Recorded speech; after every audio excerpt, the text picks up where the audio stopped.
Ladies and gentlemen, we have a very special guest, 7'4" former Utah Jazz center, Mark Eaton. And Mark, we normally say, you played with Karl Malone or John Stockton, but the way we think of it, play with John Stockton and Karl Malone play with you. That's right. Exactly. There you go. How are you guys this morning? We're wonderful, man. How are Mark. you? We're wonderful. So glad. We couldn't catch you the first time. We were really looking forward to the interview. Looking forward just again this morning to chat with you. Well, thank you. Todd, we have a resident basketball lover here. We've got different guys. I'm more of a baseball fan. And Todd, he was for a short white boy. He played pretty good in high school. I remember watching him play. So, but he loves to talk to the NBA players, and he just absolutely loves the game of basketball. So I'm gonna toss it over to Todd. Let him talk to you for a little while. Mark. Good morning, man. All right, sounds good. I'm only good about morning. 2.5 feet shorter than you, so something like that. But so. First of all, I can remember you playing. I'm 53 years old, and I've always followed basketball. Like Tom said, I love it. To me, even though I live in the South, it's the best sport there is out there. But I'm far and few, between and living in Alabama. So we're going to talk about your 7'4" .com and all your going around doing motivational speakings in a bit. But I want to talk to you some about your career. So you played junior college ball, right, at Cypress? Is that right?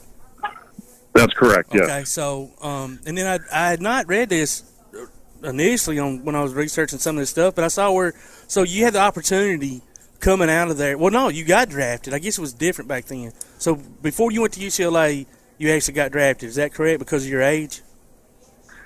I did. The story is that I didn't play much in high school in Southern California, and actually quit basketball at that point, and I went to trade school for a year to learn to be an auto mechanic.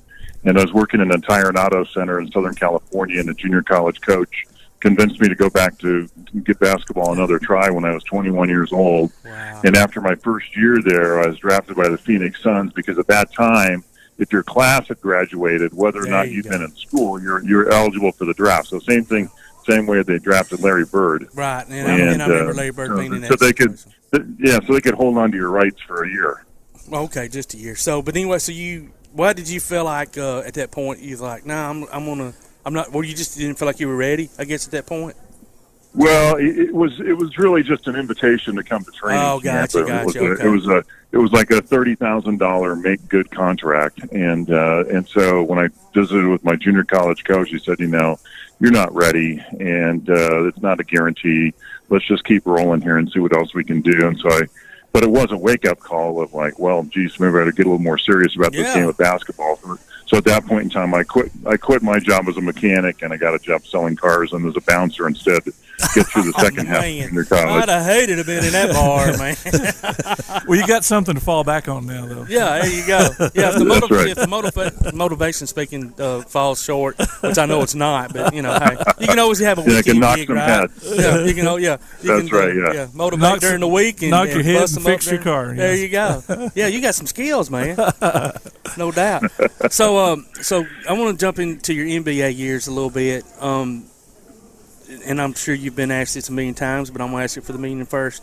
So who was the toughest center that you felt like you had to face? Because you back then, the game was so much different, and, there's a lot of post-up, Well, it was a much different game because I came into the NBA with guys like Bob Lanier and Artis Gilmore and Kareem that were the big centers, and as time went on, next couple of years, then Hakeem Olajuwon came into the fold, and with his soccer background, he had such quick feet and a 7-foot body that he was probably my toughest opponent. Plus, they were in our division, so we played them all the time, and he and I had some battles. Oh, I'm sure, and I mean that's some big boys knocking heads down low, and like you said, he did. It was amazing that he was able to transfer his soccer skills into basketball skills as quickly as he did, and. Obviously one of the best. And speaking of one of the best, I mean, you're still ranked 4th in all-time blocks in NBA history. So, and I don't see anybody surpassing you, buddy. So, that's got to be. And the names that you're listed with, Kareem and some of those, that's got to be pretty cool to have your name listed up there. To me, that's one of a really great stat. So. Well, thank you. It was something that I learned early on that I could be good at, and as I talk about in my presentations, It's finding that one thing you can be excellent at and leveraging it and doing more of it. And Wilt Chamberlain shared shared some wisdom with me one afternoon when we were playing pickup ball, and said, why are you chasing all these little guys up and down the court? Just park your rear end underneath the basket and block shots. That's something you can be great at. And I listened to his advice. Well, I mean, it was not like he has never done that before. It's good advice. Yeah, that was good advice from a big guy. Well, now, of course, he went on to play with the Lakers. Kareem did too. And as a Laker fan, I'm going to tell you, Mark, I had a strong dislike for you when the Western Conference playoffs came around. There's no greater compliment. Thank you. But was going back to your younger years? Was basketball your only sport, or did you go with other? No, I want him to tell you about the one that he really liked. What sport was it you really liked, Mark? No, I actually, because I grew up in Southern California, right near the beach, and all of us played, water sports growing up because we were always in the water. And when we went to high school, we played water polo as well. There you go. Wow. So, water polo. That was just the thing to do by the beach, So I did that for a few years, but ultimately decided I'd give basketball my full attention, although that didn't work out very well in high school, but it paid off later. So how deep is the water? So say if you were playing officially water polo, how deep is that water? Because you weren't able to stand all the time, right? Well, see, in the 70s, you basically had a lap pool and then a diving pool, right? So the lap pool was the only thing that was big enough square footage-wise for a water polo match, so they would just flood it up to the deck level, and so in one end you could stand up still, yes. Okay. Well, you could still stand up. Yeah, you could still stand up. Yeah, I would have been. Yeah, if you were tall enough. Wow, that's awesome. I thought you were going to say beach volleyball or something. Water polo. That's good. So that wasn't even cool back then. So I mentioned earlier about the way the game was played then versus now. Do you have any thoughts on the way the game has changed so much since then? I mean, now after 7 years, It has. It's become much more specialized, and especially at the big man position, the 5 man. Everybody's looking for somebody like a Kevin Durant that can do it all. Yeah. And however, when you get to the playoffs, defense is still the key. I think there's still a place for big guys, but the NBA just doesn't seem to search and find as many of them as they used to because they're looking for that. And also the players have evolved.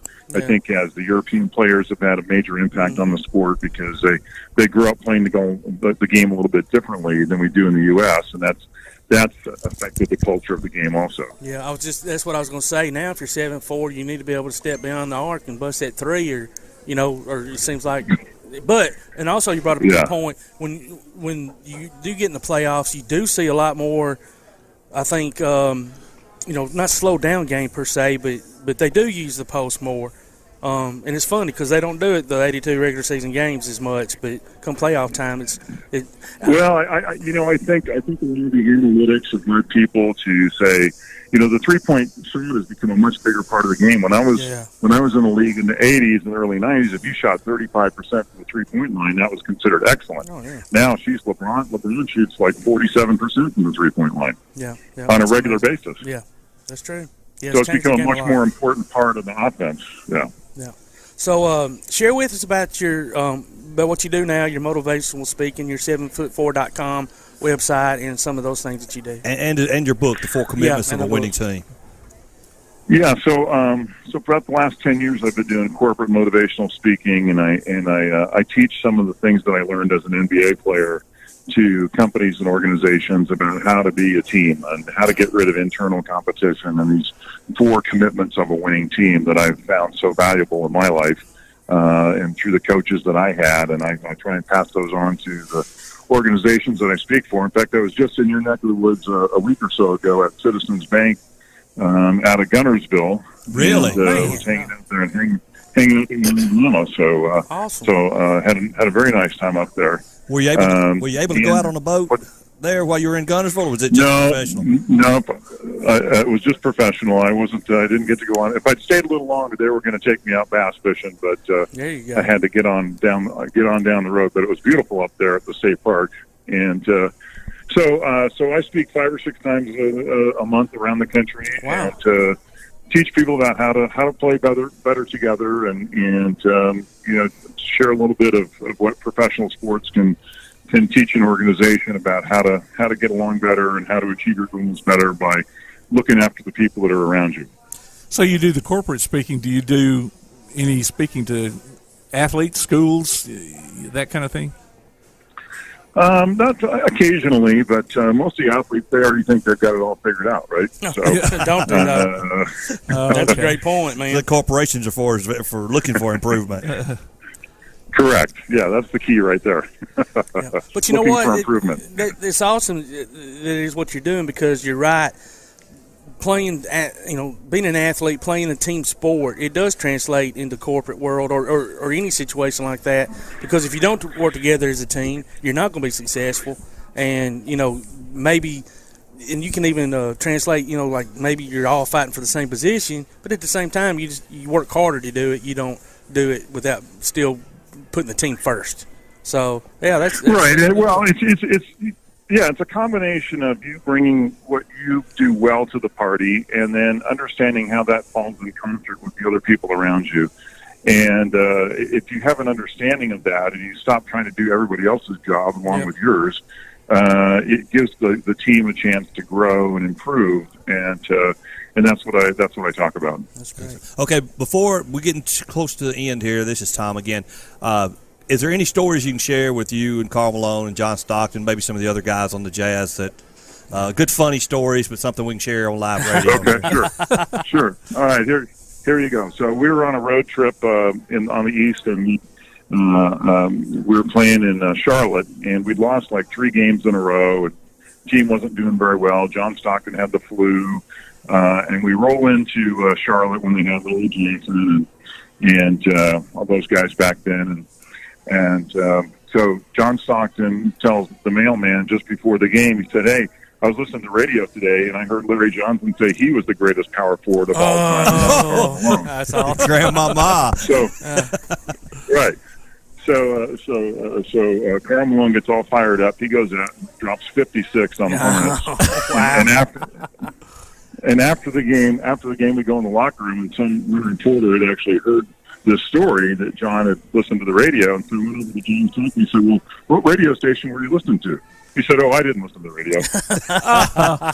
It's amazing the little things it takes to that'll get us fire fired you up. up. That's right. It worked. Now that's a true team captain right there. There you go. Knows how to motivate. Well, after 3 straight losses, you got to do something. That's right. It worked. Well, man, thanks so much for joining us. It's been an honor, man, and I loved watching you playing. I remember watching you play in college. I know you were on. Speaking of that, real quick before we let you go, it was just amazing to see how your career transcended from early on, getting drafted like 4th round, I think, and you made it into something incredible, man. So congratulations. And well, thank you. I appreciate that very much, and I got to give one special shout out to my buddy Keith Gibson from Alabama Power, because I spent about 3 weeks with him in Southern Alabama. So I know one of your listeners is going to know him, and they'll tell him I said, "Hey." And that's a great company too.